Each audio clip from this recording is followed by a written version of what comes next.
Hi, everyone. You are joining us for another conversation at the Capitol. My name is Danny Katz, and I'm the Executive Director of COPERG, and I'm really excited to be talking to the Senate Minority Leader, Cleave Simpson. Thank you, Senator Simpson, for joining us today. Yeah, my pleasure, Danny. Happy to be here. That's great. We're going to be talking about wildlife crossings today. It's something that you and I talked about a bit in the fall. Really excited to dig into kind of what you're seeing on the ground and why this is something that you have been a leader on, supportive on. But before we do that, I mean, I think sometimes people don't always know the folks that we're talking to. And so I always like to ask the just why, you're the Senate Minority Leader, you're a senator. Why did you choose to do public office? Why are you in the position you're in today? I ask myself that regularly. Why am I doing this? But really, look, I'm native Coloradan. I was born and raised in a small farming town community in southern Colorado called the San Luis Valley.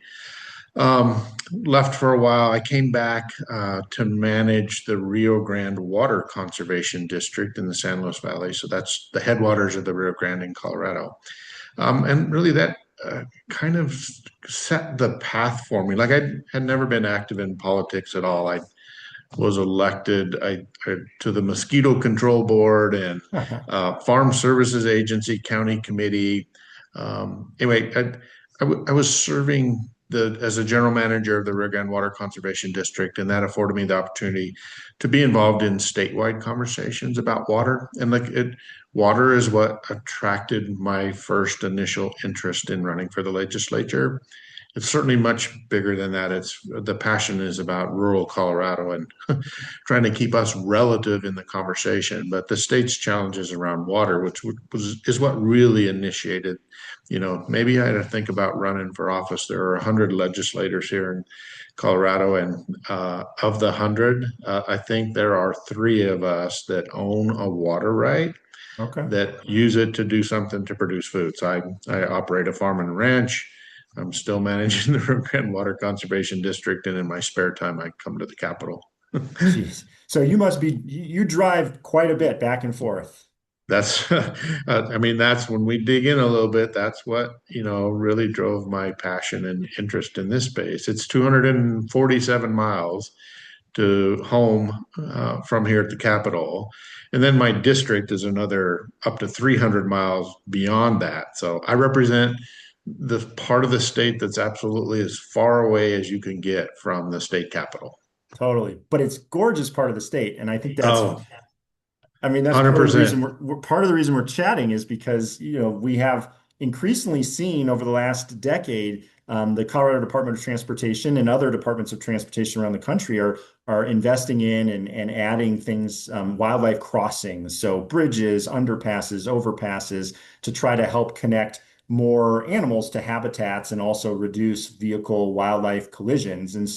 I saw that you had put your name on and actually had led a letter nationally to try to build support for investments in wildlife crossings. And so I wanted to talk to you a little bit about, I guess, what was your initial reason why you got into that space? Why is that an important issue for you? Well, look, Danny, it's largely I'm sensitive. Driving my district, I find myself really working to make sure I'm driving those roads, those mountain roads and rural parts of the state in my district in the daylight hours. Because then I get really sensitive to how many, honestly, it's a little crude, but how many blood stains, blood splatters there are, and stretches of road and highways that are just unbelievable. If I drive through this section of road at night, I had better be paying exceptional attention. Yeah. I mean, that's what really, and I had been through parts of the state where wildlife fencing had been constructed, and like, all right, this actually makes sense. And I mean, ultimately now there's a section I've been driving a section of Highway 160 for 50 years. And like it was always make sure you're paying attention and regularly would see. And it was one of those areas that always had, you know, carcasses on the side of the road and bloodstains on the road. And like just you better be paying attention. And now they're on the cusp of just finishing. I don't know what there is, 7 miles maybe on each side of the road of new game fencing and crossings. And like it's just a relief. I drive through there now and go, I certainly still have to pay attention, but like I don't see those, there aren't carcasses on the side of the road anymore, and there aren't blood splatters. And like there's a sense of confidence that, without trying to be overconfident, but a sense of confidence that this actually works. This is going to reduce those impacts. And I can Absolutely. breathe a little sigh of relief. That's great. Yeah. And so I know CDOT has put out stats that when they have these crossings in place, especially with the fencing, you can see something like 90% reductions in the number of vehicle wildlife collisions. You were talking about it a little bit, but are there places in your district where you've actually seen one of these go into effect and you've noticed a difference? You sort of talked about that a little bit. Yeah, absolutely, 100%. There are two stretches within my district. One of them's less than 3 years old, and kind of in the western part of my district. And then the other one is on again that stretch of road that I drive back and forth from the Capitol every week, back and forth through there, and sometimes late at night. And without a doubt, it made a difference there. It's like you can just tell. And again, that sense of relief, I feel much more confident driving through there late at night. Sometimes I don't get out of here till 7 or 8 o'clock, and which means I'm on that stretch of road at midnight, Yeah. and have had I've been, knock on wood, I've never had an interaction, but I have come really close a lot of times, enough to Yeah. scare the heck out of you. Totally. Are there any sections or any areas of your district that you think could really use one of these where you see a lot of big game and they seem to want to be crossing into some of those beautiful parts of your district? Are there other places you think would be particularly good for this? Oh yeah, look, I still see areas, and again, I'm sorry, but it's about counting bloodstains. But like there's still big swaths of my district that's a real challenge to think about how are you going to maneuver and travel in this space, and again, particularly after it gets dark. And like Yeah. I have other colleagues that have that live in the same part of the state as I do, and likewise, we just go, I don't drive that stretch at night because it's just too problematic. Yeah, yeah. It's easy to feel divided sometimes, especially when you get to the Capitol. There's definitely lots of issues where, there's people on both sides.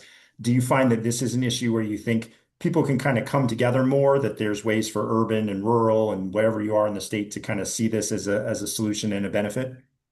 Yeah, like it's one of those.